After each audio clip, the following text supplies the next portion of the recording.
ನಮಸ್ಕಾರ. ನಾನು ಪಾರಂಪರಿಕ ಆಯುರ್ವೇದ ವೈದ್ಯ ಹರಿಕುಮಾರ್, ಯೋಗ ಸಂಜೀವಿನಿ ಆಯುರ್ವೇದ ಕೇಂದ್ರ, ಮೈಲ್ನಹಳ್ಳಿ ಕ್ರಾಸ್, ನೆಲಮಂಗಲ. ಆತ್ಮೀಯರೇ, ಈ ಪಾರಂಪರಿಕ ಆಯುರ್ವೇದ ಪದ್ಧತಿ ಏನಿದೆ ಇದು ಯುಗ ಯುಗಾಂತರಗಳಿಂದ ಬಂದಿರತಕ್ಕಂಥ ಒಂದು ವೈದ್ಯ ಪದ್ಧತಿ. ಈ ವೈದ್ಯ ಪದ್ಧತಿಯಲ್ಲಿ ಏನು ನಾವು ಆರೋಗ್ಯದ ಸಮಸ್ಯೆಗಳನ್ನು ಇವತ್ತು ಕಾಣ್ತಾ ಇದ್ದೇವೆ, ಇಂತಹ ಎಲ್ಲ ಆರೋಗ್ಯ ಸಮಸ್ಯೆಗಳಿಗೆ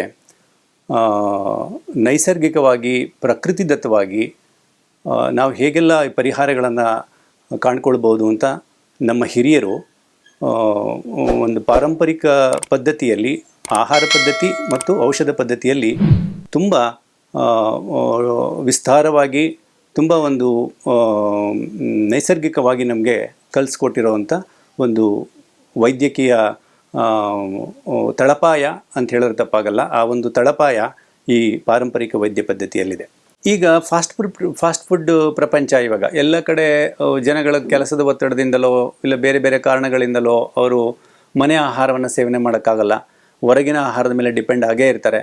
ಸೊ ಇನ್ನು ಅಲ್ಲಿ ಮಾಡುವ ರೀತಿ ಇರ್ಬೋದು, ಇಲ್ಲ ಬಳಸಿರುವ ಇಂಗ್ರೀಡಿಯೆಂಟ್ಸ್ ಇರ್ಬೋದು, ಇಲ್ಲ ಬೇರೆ ಬೇರೆ ಅವ್ರಿಗೆ ಬೇರೆ ಬೇರೆ ಕಾರಣಗಳಿಂದ ಪ್ರತಿಯೊಬ್ಬರೂ ಗ್ಯಾಸ್ಟ್ರಿಕ್ನ ಸಮಸ್ಯೆಯನ್ನು ಬಳಲ್ತಾ ಇರ್ತಕ್ಕಂಥವ್ರೆ. ಸೊ ಅಂಥವರಿಗಾಗಿ ನಾವು ಗ್ಯಾಸ್ಟ್ರಿಕ್ ನಿವಾರಣೆಗಾಗಿ ಒಂದು ಪಾರಂಪರಿಕ ವೈದ್ಯ ಪದ್ಧತಿಯಲ್ಲಿ ಒಂದು ಚೂರ್ಣವನ್ನು ಮಾಡಿರ್ತೀವಿ. ಸೊ ಇದರಲ್ಲಿ ಬೆಟ್ಟದ ನೆಲ್ಲಿಕಾಯಿ ಪೌಡ್ರು ಮತ್ತು ಶುಂಠಿ ಇರುತ್ತೆ, ಹಾಗೆ ಜೀರಿಗೆ ಇರುತ್ತೆ, ಮೆಂತ್ಯ ಇರುತ್ತೆ, ಬಿಬಿ ತಕ್ಕಿ ಅಂತ ಇರುತ್ತೆ. ಸೊ ಹೀಗೆ ಹರಿತಕ್ಕಿ, ಬಿಬಿ ತಕ್ಕಿ ಅಂತ ಇರುತ್ತೆ. ಸೊ ಈ ಥರದ್ದು ಬೆಟ್ಟದ ನೆಲ್ಲಿಕಾಯಿ ಪೌಡ್ರು, ತಾರೆಕಾಯಿ ಪೌಡ್ರು ಮತ್ತು ಅಳಲೆಕಾಯಿ ಪೌಡ್ರು, ಸೊ ಇವುಗಳನ್ನು ನಾವು ಮಿಶ್ರಣ ಮಾಡಿಕೊಂಡು ಒಂದು ಗ್ಯಾಸ್ಟ್ರಿಕ್ ಚೂರ್ಣ ಅಂತೇಳಿ ತಯಾರು ಮಾಡಿದ್ದೇವೆ. ಸೊ ಈ ಉತ್ಪನ್ನ, ಸೊ ಇದನ್ನು ನೀರಲ್ಲಿ ಹಾಕ್ಕೊಂಡು ಸೇವನೆ ಮಾಡ್ಬೋದು ಅಥವಾ ಜೇನುತುಪ್ಪದ ಜೊತೆಯಲ್ಲಿ ಇದನ್ನು ಬಳಸ್ಬೋದು. ದಿನಕ್ಕೆ 1-2 ಬಾರಿ ಬಳಸೋದ್ರಿಂದ ಕೂಡ ಗ್ಯಾಸ್ಟ್ರಿಕ್ ನಿವಾರಣೆಯನ್ನು ಮಾಡ್ಕೊಳ್ಳಿಕ್ಕೆ ಸಾಧ್ಯ. ಇನ್ನು ಮಧುಮೇಹ ಇವಾಗ ಅತಿ ಶೀಘ್ರವಾಗಿ ಎಲ್ಲ ಕಡೆ ಹರಡ್ತಾ ಇರ್ತಕ್ಕಂಥ ಆರೋಗ್ಯದ ಸಮಸ್ಯೆ.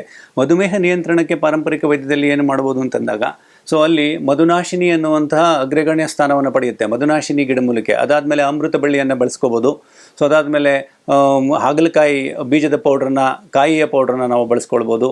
ಸೊ ಈ ಥರದ್ದು. ಮತ್ತು ಇನ್ನು ಜಾಮೂನು ಅಂದರೆ ನೇರಳೆ ಹಣ್ಣು, ನೇರಳೆ ಹಣ್ಣಿನ ಬೀಜದ ಪೌಡ್ರು, ಚಕ್ಕೆಯ ಪೌಡ್ರು ಮತ್ತು ಎಲೆಯ ಪೌಡ್ರನ್ನ ನಾವು ಬಳಸ್ಕೊಳ್ಬೋದು. ಈ ಥರದ ಮೂಲಿಕೆಗಳನ್ನು ಬಳಸ್ಕೊಂಡು ಮಧುಮೇಹ ನಿಯಂತ್ರಣ ಚೂರ್ಣವನ್ನು ನಾವು ಮಾಡಿದ್ದೇವೆ. ಸೊ ಈ ಚೂರ್ಣವನ್ನು ಕೊಟ್ಟು, ನಮ್ಮ ಫುಡ್ಡನ್ನು ಕೊಟ್ಟೆ ಇವತ್ತು ಸಾಕಷ್ಟು ಜನ ಗ್ಯಾಂಗ್ರೀನ್ ಪೇಷಂಟ್ಸ್ಗೆ ಮತ್ತು ಸಾಕಷ್ಟು ಜನ ಮಧುಮೇಹ ರಿವರ್ಸಲ್ ಮಾಡಿರೋದು ಕೂಡ ಈ ಎರಡೇ ಉತ್ಪನ್ನದಿಂದ. ಈ ಉತ್ಪನ್ನ ಮಧುಮೇಹ ನಿಯಂತ್ರಣಕ್ಕೆ ಅತ್ಯಂತ ಫಲಕಾರಿಯಾಗಿ ಕೆಲಸ ಮಾಡುವಂಥದ್ದು. ಮಹಿಳೆಯರಲ್ಲಿ ಕಾಣುವಂತಹ ಆರೋಗ್ಯದ ಸಮಸ್ಯೆ, ಮುಟ್ಟಿನ ಸಮಸ್ಯೆಗಳಿರ್ಬೋದು, ಫೈಬ್ರಾಯ್ಡ್ಸ್ ಆಗಿರತಕ್ಕಂಥದ್ದು ಇರ್ಬೋದು, ಥೈರಾಯ್ಡ್ ಇಂಬ್ಯಾಲೆನ್ಸ್ ಆಗಿರತಕ್ಕಂಥದ್ದು ಇರ್ಬೋದು. ಸೊ ಇಂತಹ ಸಮಸ್ಯೆಗಳನ್ನು ಗಮನದಲ್ಲಿಟ್ಕೊಂಡು ಒಂದು ಪಾರಂಪರಿಕ ವೈದ್ಯ ಪದ್ಧತಿಯ ಚೂರ್ಣವನ್ನು ತಯಾರು ಮಾಡಿದ್ದೇವೆ. ಇದರಲ್ಲಿ ಶತಾವರಿ, ಪುನರ್ನವ ಇಂತಹ ಗಿಡಮೂಲಿಕೆಗಳನ್ನು, ಅಶ್ವಗಂಧ, ಅಮೃತ ಬಳ್ಳಿ ಇಂತಹ ಗಿಡಮೂಲಿಕೆಗಳನ್ನು ಬಳಸ್ಕೊಂಡು, ಅಶೋಕ ಇಂತಹ ಗಿಡಮೂಲಿಕೆಗಳನ್ನು ಬಳಸ್ಕೊಂಡು ಒಂದು ಚೂರ್ಣವನ್ನು ಮಾಡಿದ್ದೇವೆ. ಬಳಸುವ ವಿಧಾನ, ಎಲ್ಲ ಚೂರ್ಣಗಳನ್ನು ಬಳಸುವ ಒಂದು ವಿಧಾನ ಒಂದೇ.